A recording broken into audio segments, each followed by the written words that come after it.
de comunicación no hayan tomado este tema, bueno, es un escándalo, ¿no? Tendría que estar en los medios nacionales dando vueltas y vueltas y mesas de análisis, sobre todo en el contexto de la consulta popular que viene en menos de 2 semanas.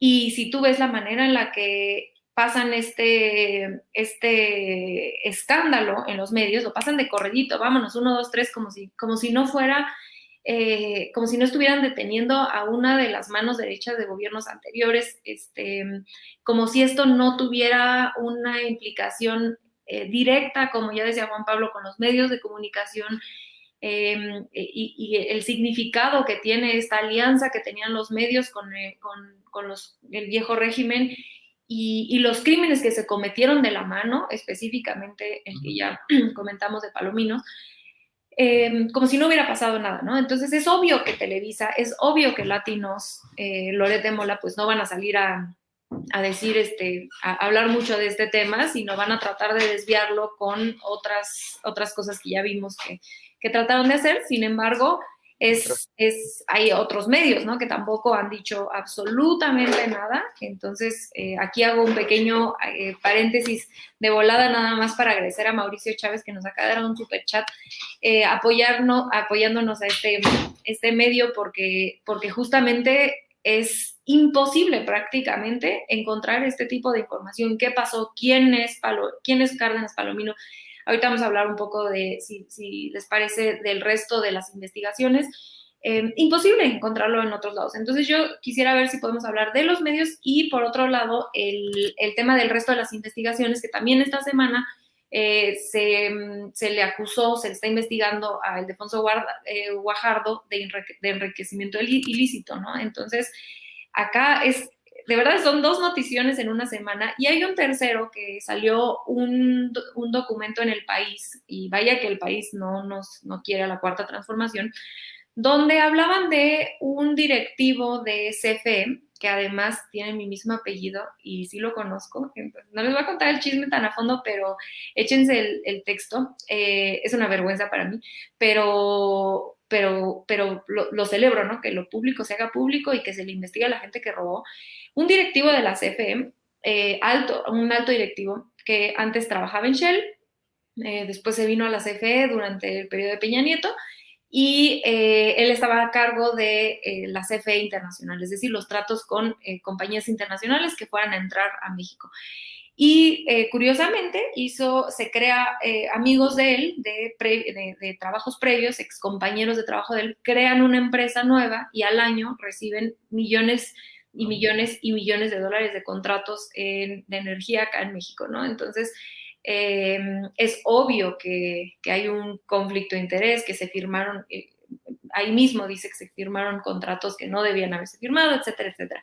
Y las autoridades mexicanas y gringas están investigando a este personaje con mi apellido. Entonces quisiera yo saber si podemos hablar tanto cualquiera de los 2 ejes, el que les guste a cada quien. Pongo yo en la mesa los 2 temas en los 10 minutitos que nos quedan, platicar un poco de qué significan los medios de comunicación y esta alianza que tienen con el viejo régimen en cuanto a corrupción e impunidad, y por el otro lado el resto de las investigaciones que también está haciendo la Fiscalía y que tampoco se ha volteado a ver por ningún lado, ¿no? Ha sido una semana muy, muy atareada. Sofi, ¿quisieras empezar? Sí, creo que esto es súper interesante, recordar lo que pasó con el caso de Israel Vallarta y Florence Cassén. Nos remonta a cómo el poder mediático y el poder político en México funcionaban desde hace mucho tiempo, ¿no? Y se estaba cuajando por ahí ya la relación casi criminal para, pues, silenciar, ¿no?, toda la crítica, silenciar las cosas que eran cuestionables de los gobiernos en turno, y que, pues bueno, como resultado me parece que después de tantos años de cuajar toda esta relación que era bastante problemática, casi criminal, me atrevería a decir, tenemos como resultado un sexenio como el de Enrique Peña Nieto, ¿no?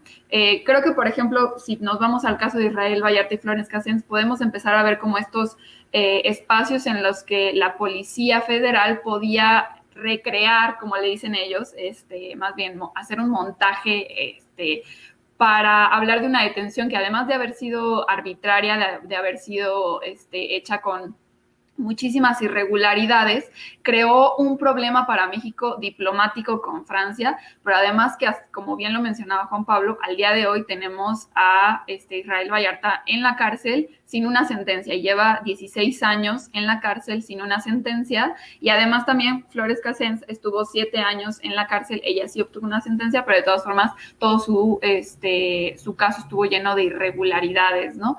Y creo que, pues bueno, a pesar de que esta relación se empieza a hacer de manera muy extraña y además también con muchísimo dinero del gobierno que se estaba yendo a los medios de comunicación, pues se empezó a crear esta mala costumbre y esta desgracia, me atrevería a decir, en nuestra conversación pública sobre los hechos relevantes y sobre la realidad de nuestro país, ¿no? Tuvimos este tipo de acusaciones en el 2005 bajo el sexenio de Vicente Fox, pero después durante el sexenio de Felipe Calderón tuvimos también cosas gruesísimas que se escondieron con los medios de comunicación que también estuvieron implicados y que permitieron también, pues, que tuviéramos una conversación pública, creo que bastante reducida, con el desastre de país que estábamos viviendo, ¿no? El tema de la guerra contra el narco también se apoyó muchísimo en los medios de comunicación para avalarla, a pesar de que la gente la rechazaba porque significaba más violencia, significó más violencia y significó más destrucción para nuestro país, menos bienestar. Pues ahí los medios de comunicación eran como esa palanca de impunidad para querer avalar este sexenio de muerte, y después pues tuvimos el sexenio de Enrique Peña Nieto, ¿no? Que es un político creado específicamente a través de los medios de comunicación, toda la parafernalia y la farándula que hubo alrededor de él, y que pues dieron un sexenio cargado de corrupción, con medios de comunicación que recibían contratos multimillonarios, una muy poquita cantidad de empresas de comunicación, y que además, pues, durante todo este tiempo se perseguía realmente a quienes ejercían el noble oficio del periodismo y buscaban ahora sí responder a las necesidades de las audiencias, de la gente y de la verdad, ¿no? Cosa que pues nos había estado faltando durante mucho tiempo. Y pues bueno, ahora tenemos el cambio de régimen con el presidente hemos visto que hay una gran cantidad de discusión pública, una gran cantidad ahora de medios alternativos de comunicación. El caso más claro también lo tenemos aquí con Sin Censura, que ha crecido tanto y que ha podido comunicar grandes discusiones. Y pues bueno, hemos tenido una conversación, yo me atrevería a decir, una conversación pública mucho más fructífera, pero al final del día todavía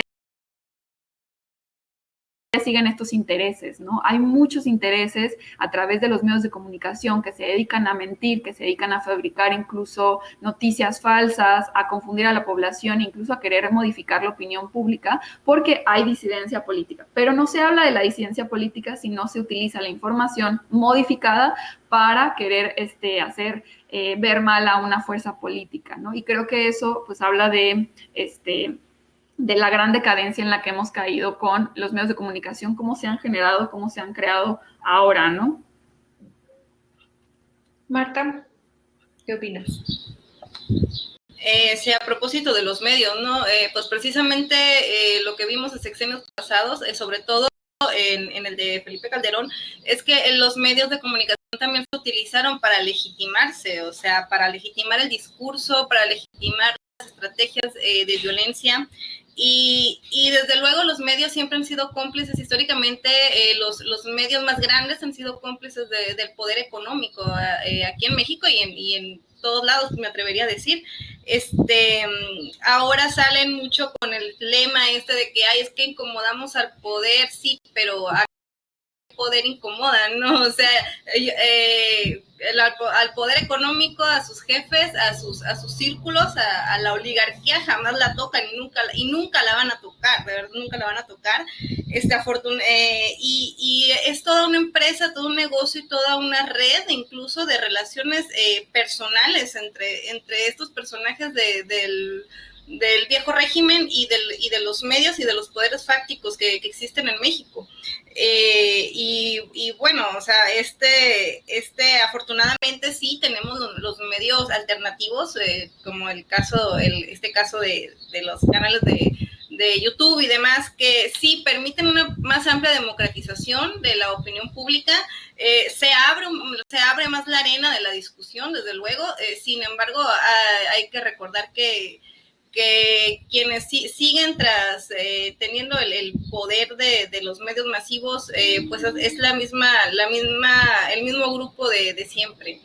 Y bueno, sí, desde luego que hay casos en los que los medios han tenido un papel incluso criminal, se